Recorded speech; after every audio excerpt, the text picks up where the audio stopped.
राज्यपाल शिव प्रताप शुक्ल ने शिमला में किया 74वें राज्य स्तरीय वन महोत्सव का शुभारंभ। बोले, एक पेड़ 10 बेटे के सम्मान, लोग करे पौधारोपण, नशे के खिलाफ सभी लोग मिलकर लड़े लड़ाई।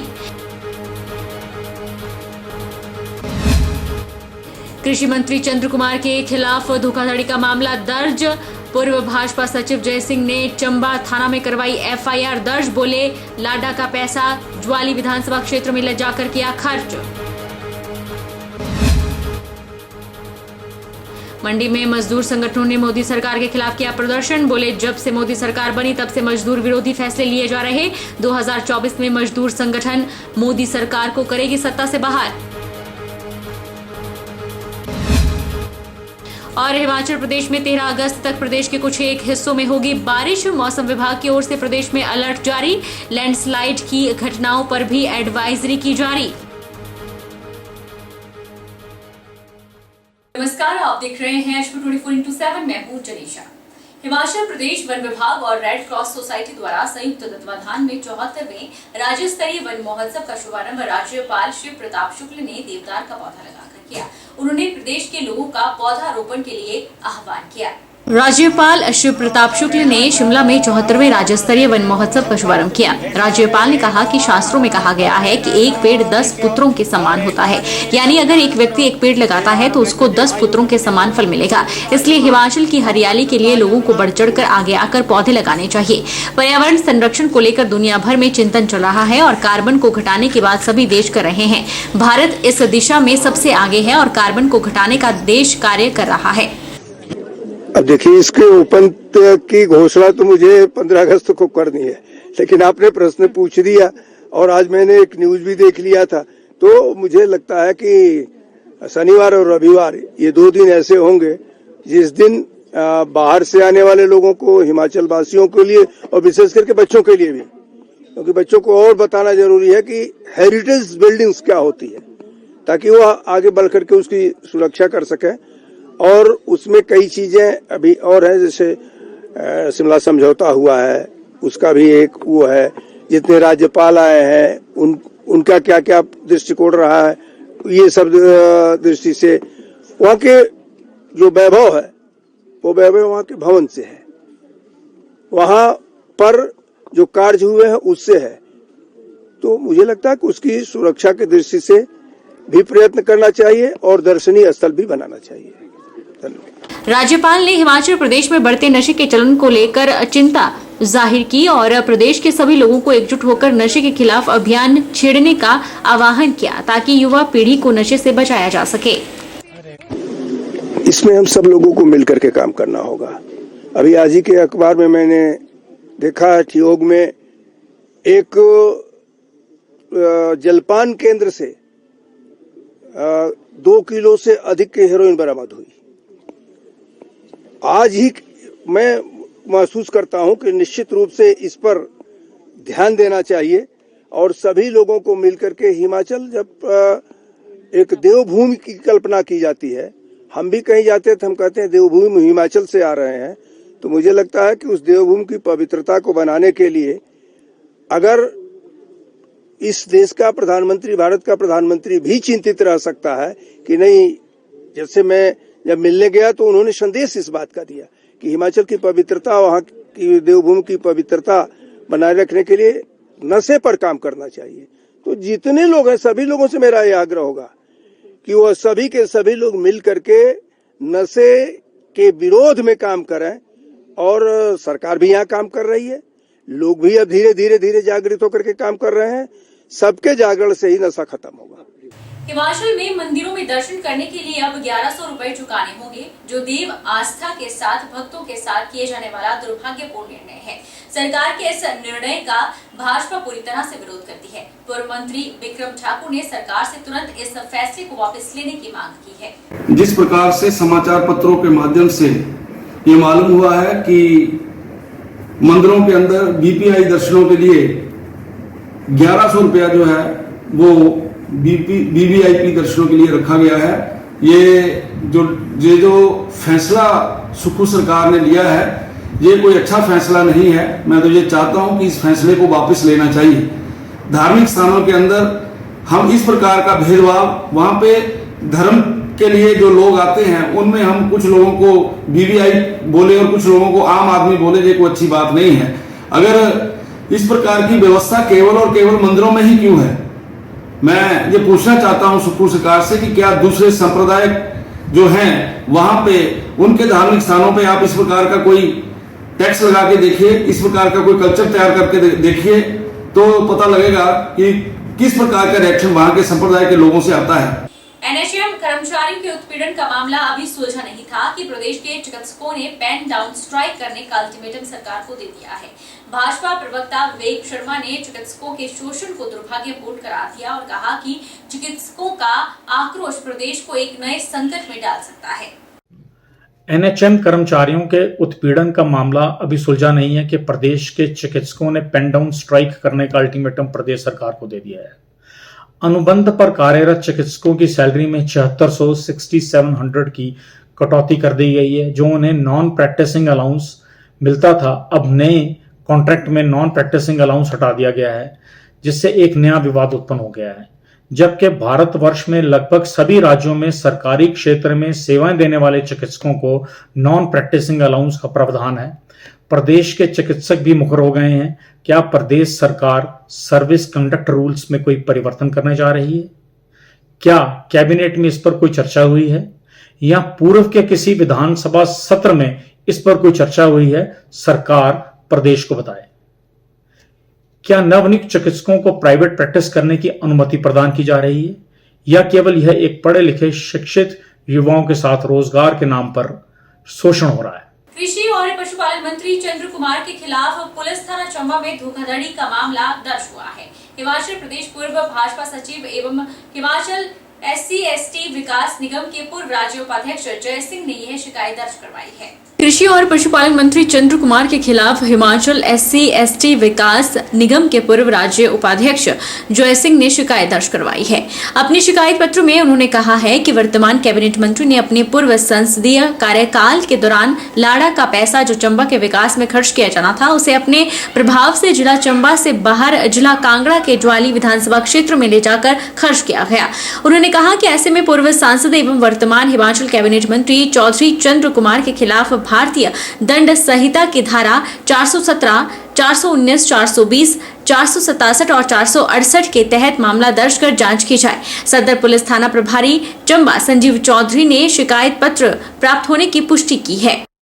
माननीय श्री चंद्र कुमार जी कैबिनेट मिनिस्टर हिमाचल प्रदेश सरकार ने अपने पद का दुरुपयोग किया, अपनी शक्तियों का दुरुपयोग किया और अपने प्रभाव से हमारे जिला चंबा का लाडा का पैसा और अन्य कई संस्थाएं हैं, उनका पैसा जो है अपने प्रभाव से वो जो है अपने विधानसभा क्षेत्र ज्वाली में ले गए, जो कि एक गैर कानूनी गैर संवैधानिक काम किया उन्होंने।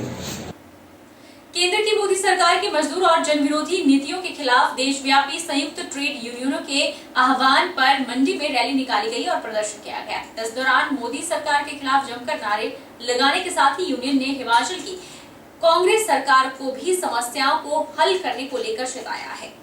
केंद्र की मोदी सरकार की मजदूर और जनविरोधी नीतियों के खिलाफ देशव्यापी संयुक्त ट्रेड यूनियनों के आह्वान पर मंडी में रैली निकाली गई और प्रदर्शन किया गया। सिटू के जिला प्रधान भूपेंद्र सिंह ने कहा कि जब से देश में मोदी की सरकार बनी है, तब से मजदूर विरोधी फैसले लिए जा रहे हैं। देश में एकता और अखंडता को धर्म और जाति के आधार पर फैलाई जा रही हिंसा और नफरत से खतरा पैदा हो गया है।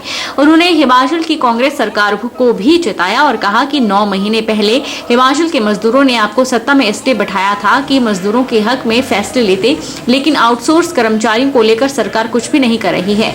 मनरेगा के लिए बजट जारी नहीं हो रहा। राज्य श्रमिक कल्याण बोर्ड के लाभ सरकार ने रोक दिए हैं। उन्होंने हिमाचल सरकार से समस्याओं को हल करने की मांग उठाई है।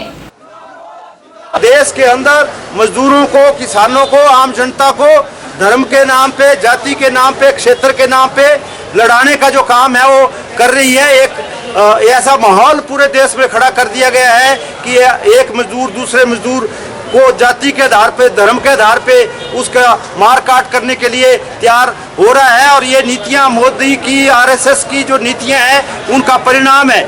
इसलिए हम आज ये भी आह्वान करना चाहते हैं, क्योंकि आज का जो 9 अगस्त है एक ऐतिहासिक दिवस है। 9 अगस्त 1942 को उस समय के आज़ादी के आंदोलन के नेताओं ने भारत छोड़ो का नारा दिया था, अंग्रेजों भारत छोड़ो। आज हम इस आंदोलन के माध्यम से ये भी नारा देने जा रहे हैं कि 2024 के अंदर इस देश की सत्ता से नरेंद्र मोदी की सरकार को जो है वो गद्दी छुड़वाने के लिए जो अभियान है वो भी आज से शुरू हो रहा है। और ये जो नरेंद्र मोदी की जन विरोधी मजदूर विरोधी सरकार है उसको उखाड़ने के लिए भी ये मजदूर काम करेंगे। जो मजदूर जिनको अलग जो निर्माण कार्यों में काम कर रहे हैं, चाहे वो 4 लेन में हैं, चाहे हाइडल प्रोजेक्ट के अंदर हैं, रेलवे के अंदर हैं, उन सब जगहों पे जो श्रम कानून है वो सही से जो कंपनियां हैं वो लागू नहीं कर रही हैं। इसलिए हम जो हिमाचल की सरकार है उसने एक और जन विरोधी फैसला लिया है, वो ये है कि जो राज्य श्रमिक कल्याण बोर्ड है हिमाचल प्रदेश का, जिसके 4.5 लाख मजदूर पंजीकृत हैं, उसके सदस्य हैं, उनके जो लाभ हैं वो भी इस सरकार ने रोक दिए हैं। तो हमारा ये मांग है कि ये कुछ जो राज्य स्तर की मांगे हैं वो हमें चाहेंगे कि प्रदेश की जो कांग्रेस पार्टी की सरकार है उनको जल्दी हल करे, और जो दिल्ली से जुड़े हुए मसले हैं वो दिल्ली की जो सरकार है, नरेंद्र मोदी की जो सरकार है, उनको हल करे। इसलिए जो प्रदर्शन है आज यहाँ मुख्यालय पे हो रहा है। वहीं इंटक के वाईपी कपूर ने कहा कि हिमाचल सरकार बिजली बोर्ड का ट्राइफिकेशन करने जा रही है और नए मीटर लगाकर कंपनियों को फायदा पहुंचाना चाहती है, जिसका इंटक विरोध करती है। वक्ताओं ने कहा कि हिमाचल सरकार निर्माण और मनरेगा मजदूरों की सहायता रोककर गलत कर रही है, जिसका खामियाजा कांग्रेस की सरकार को भुगतना पड़ेगा। हमारी मांग है कि माननीय प्रधानमंत्री जी आप थोड़ा वो अपनी पार्टी की पॉलिसी से हट करके वर्किंग क्लास के बीच देखो कि उनकी क्या दिक्कतें हैं और जो हमारी मांगे हैं उनके ऊपर विचार करें। प्रदेश में जैसे बिजली विभाग के लोग हैं उनमें भी रोष व्याप्त है।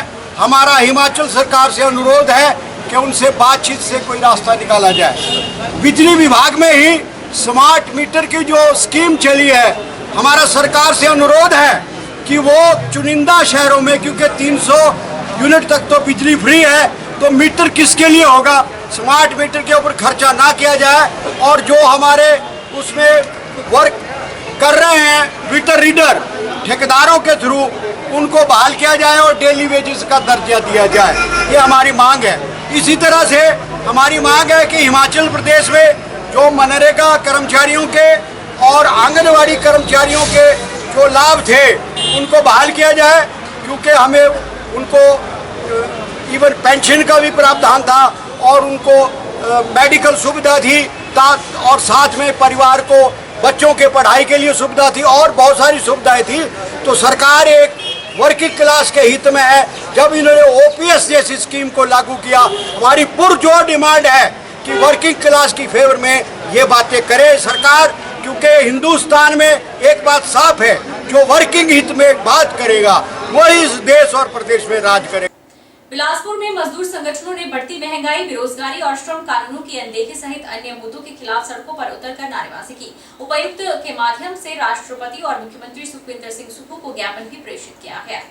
सीटू महासचिव प्रेम गौतम और इंटक महासचिव जगतार सिंह बैंस ने केंद्र सरकार से खत्म किए गए 40 कानूनों को लागू करने की मांग की है, अन्यथा श्रमिक वर्ग 2024 में होने वाले लोकसभा चुनावों में मोदी सरकार को सत्ता से बाहर उखाड़ फेंकेगी।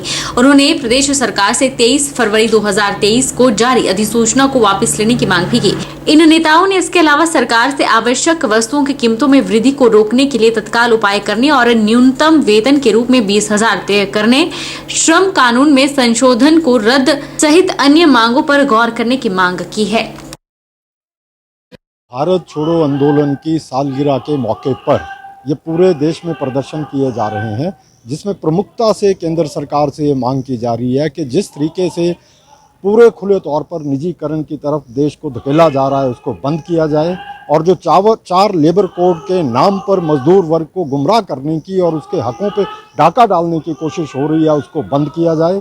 स्कीम वर्कर्स को सरकारी कर्मचारी घोषित किया जाए और तमाम वर्कर्स को पेंशन का प्रावधान किया जाए। इसी आह्वान के तहत पूरे देश के अंदर 26,000 रुपये न्यूनतम वेतन जो 45वां केंद्रीय जो लेबर कोड है उसकी आह्वान है कि मिनिमम 26,000 रुपये न्यूनतम वेतन हर मजदूर को मिलना चाहिए। उन्हीं मांगों को लेकर के आज पूरे देश के अंदर 10 केंद्रीय ट्रेड यूनियन ये प्रदर्शन कर रहे हैं। रुकेंगे एक छोटे से ब्रेक के लिए।